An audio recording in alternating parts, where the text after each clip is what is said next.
J'ai une entrepreneuse qui m'a demandé qu'est-ce que je faisais de mes journaux. J'écris énormément et je suis quelqu'un qui fait ça depuis, je pense, le premier journal que j'ai eu, j'avais 18 ans.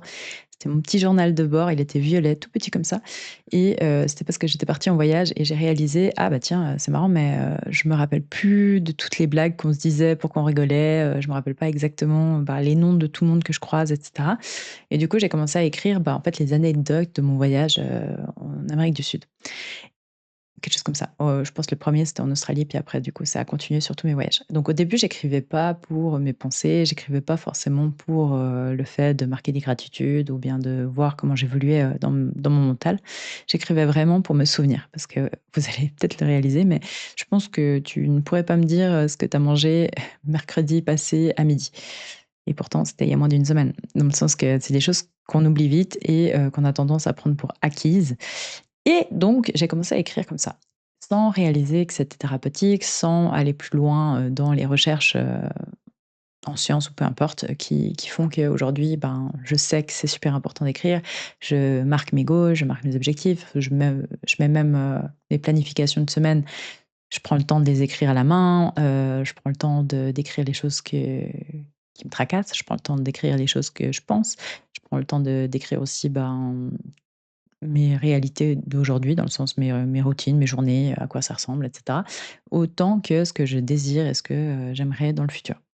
Pourquoi je fais ça? Simplement parce que, ben, de un, c'est intéressant de pouvoir s'étudier. Je pense qu'on est, le meilleur livre à lire, c'est le nôtre et de 2, ça me permet aussi d'avoir plus de clarté. Parce qu'en fait, quand tu mets par écrit tes pensées, quand tu mets par écrit ce que tu vis, c'est beaucoup plus facile de prendre du recul et se dire: «OK, bon, bah, ça, c'est déjà quelque chose que j'ai vécu plusieurs fois dans ma vie. Tiens, comment j'ai réagi? Est-ce que cette fois, je vais réagir de la même manière?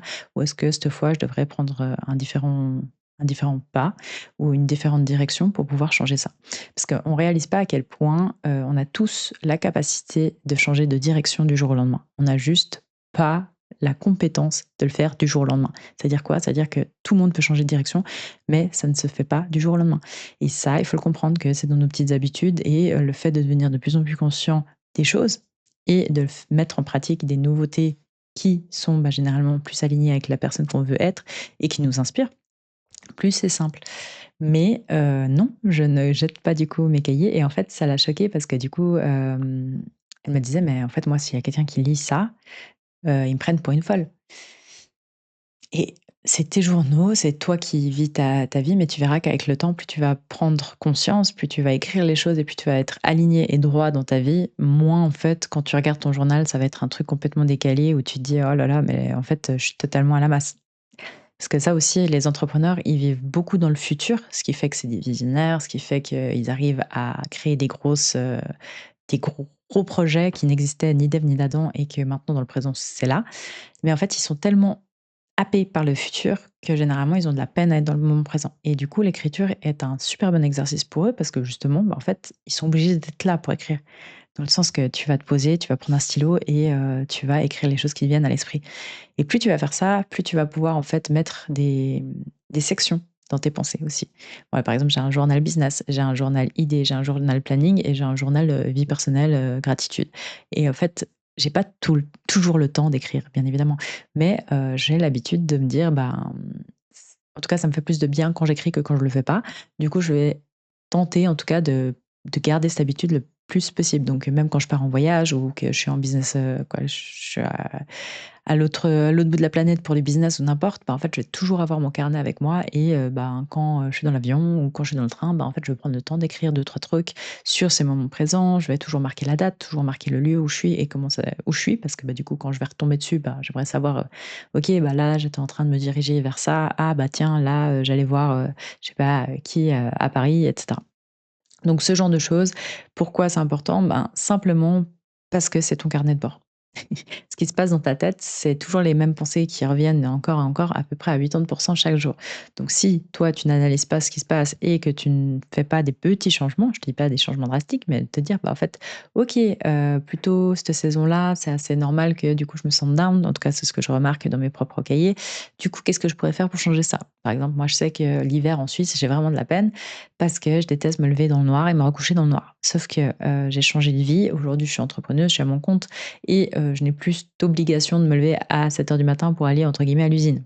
J'ai jamais été quelqu'un de l'usine, mais tu comprends le concept. Et du coup, bah, aujourd'hui, j'ai du plaisir à me lever le matin pour voir le lever du soleil, même si au début, c'était le crépuscule et qu'il faisait noir. Mais j'aime toujours pas l'hiver. Du coup, bah, j'ai changé ça dans le sens que, bah, maintenant, j'organise des retraites en Thaïlande, en mars et du coup, ça me raccourcit mon hiver et là, bah, du coup, ça me permet, bah, autant d'amener, le confort et le professionnel au même endroit et donc là, on fait une retraite, de 10 jours avec, des gens exceptionnels du monde entier, la plupart des entrepreneurs et bah, je leur montre un nouveau style de vie qui est au travers des arts martiaux, au travers de la confiance en soi, au travers, bah, du sport, au travers du mindset et ensuite, on fait aussi 3 jours de reset total où là, on va prendre plus le temps d'être, avec soi-même. Ils ont tous un carnet, ils écrivent et cetera. Donc en gros, je prends mes habitudes et je les enseigne à des personnes en one one, pendant 10 jours et ils vivent entre guillemets «ma vie» en Thaïlande. Et ça, tu vois, si, ben, je l'avais pas marqué, si je l'avais pas vu en vision board, si je l'avais pas, demander à la vie d'une certaine manière, je pense pas que ça serait arrivé. Parce que je m'en serais pas sentie capable, ça aurait été trop loin, ça aurait été, des années-lumière de ma vie et cetera. Parce que c'est sur un autre continent quand même. Et pourtant, bah, en fait, l'année passée, Renata, une de mes meilleures amies, de Thaïlande que j'ai connue là-bas il y a 10 ans, elle m'écrit, elle me dit: «Hey, il y a le chef du club où on va tout le temps qui, m'a demandé si on pouvait pas faire une retraite là-bas, est-ce que ça te dirait?» J'étais: «Ah bah, parfait», c'était pile au moment où je réfléchissais à ça. Et en fait, tes pensées, quand tu les écris, bizarrement, très bizarrement, il y a quand même 60 de plus de chances qu'elles se réalisent que si tu ne le fais pas. Je pense, c'est que quand tu actes quelque chose par papier, quand tu actes quelque chose dans la vie qui, pour le coup, était que dans tes pensées, quelque part là-bas, bah, en fait, la vie, elle fait en sorte que tu aies des opportunités pour pouvoir le faire, pour pouvoir l'expérimenter. Et nous, notre rôle, c'est de voir ces opportunités-là. Mais en fait, si on ne les accepte pas, si on ne les demande pas à la vie, comment tu vas un jour les expérimenter, tu vois ce que je veux dire? C'est à toi d'aller les chercher. C'est à toi de te dire: «Bah, en fait, ça, pourquoi pas?» Et en fait, de rester ouvert, de rester pas essayer de tout faire comment, juste te dire: «Bah, en fait, moi, dans ma raison pourquoi ça serait important, ben, de pouvoir partager» et du coup, c'est quelque chose que si je peux mettre à profit, et donner de la valeur, je le ferai volontiers et après, bah, tu verras que la vie, elle va t'envoyer des opportunités et après, c'est à toi de les saisir. Mais les opportunités, elles viennent de manière, bah, souvent pas exactement comme on imaginerait. C'est pas si dur que ça. C'est quoi, c'est dans le flow et les choses qui sont faites pour toi, elles vont arriver d'une manière où le plus dur a été quand même de choisir et de faire des choix donc et de laisser de la place pour que ça puisse arriver. Si j'étais encore une employée, si j'étais, restée dans mon job où, j'avais un super CDI, où j'apprenais aux femmes à investir, j'aurais jamais pu faire ce genre de choses. J'aurais jamais pu accompagner les entrepreneurs, j'aurais jamais pu, être libre de mon temps, j'aurais jamais pu être libre géographiquement. Tout ça, bah, je l'avais «manifesté» entre guillemets et c'est ça la manifestation, c'est qu'en fait, tu vas faire le pas, donc tu vas faire un acte de foi en premier et ensuite, bah, tu verras que tu sauras voler. Les oiseaux, ils apprennent comment à voler? Bah, en tombant du nid. Dans le sens qu'un jour ou l'autre, bah, ils arrivent à voler parce qu'ils se demandent pas les humains, on est les seuls à se demander, quoi, tu serais un arbre, tu te demanderais pas jusqu'à quelle hauteur tu peux arriver. Tu vas juste grandir jusqu'au jour où tu peux plus, avec tes feuillages, aller plus loin. Et bah, les humains, non, on se demande trop de questions, on regarde les autres, on se dit: «Ah bah, il faut qu'on soit à peu près à cette taille-là niveau carrière, à peu près à cette taille-là niveau, relation» et en fait, sincèrement, les schémas qu'on voit, ils sont éclatés au sol. Les gens ne savent pas faire des choses dures. Voilà, on est un peu dans un centre, je sais pas moi. La plupart des gens vraiment, ils n'arrivent pas à faire des choses difficiles. Dans le sens que le truc le plus difficile qu'on doit faire, c'est être en santé, discipliné avec les petites choses pour pouvoir avoir de l'énergie, par exemple, juste ça. Une majorité des gens n'arrivent pas. Il y a du surpoids partout, dès qu'il faut choisir un resto, c'est le McDo, dès qu'il faut choisir une activité, c'est Netflix. Quoi, au bout d'un moment, le problème ne vient pas de l'extérieur. Le problème, c'est l'individu. Le collectif est créé de l'individu. Donc c'est pour ça que moi, quoi, vraiment, je suis là pour les entrepreneurs parce que c'est des gens qui se poussent, en fait. C'est des gens, ils sont toujours, toujours sur la sellette entre, bah, le futur, le présent et du coup, ils construisent, mais du coup, ils ont une vision. En fait, un homme qui n'a pas de vision, il va périr. Et ces gens-là, c'est eux qui créent de l'emploi, c'est eux qui créent des nouvelles choses, c'est eux qui prennent le plus de risques aussi. Parce qu'en fait, être libre d'être et de créer, ça demande une énergie et une force mentale que je pense que 99 de la population ne pourrait même pas supporter.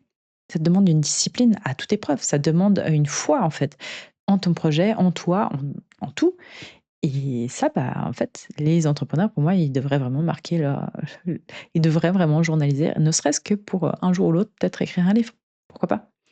Je suis sûre et certaine que, tu as énormément d'insights à donner aussi et je te le dis parce que, bah, tous les entrepreneurs que je suis, franchement, ils ont des vies, incroyables. Même eux, ils réalisent pas forcément dans le sens que pour eux, c'est naturel, c'est ça ou rien. Ils feraient rien d'autre de leur vie et en fait, le jour où tu arrives aussi à te dire: «Bah, il y a pas que le boulot non plus» et que tu as le droit, en fait, de te mettre en premier, tu as le droit de te sentir bien, dans d'autres aspects de ta vie, slash tous les aspects de ta vie, il y a pas de limitation là-dedans.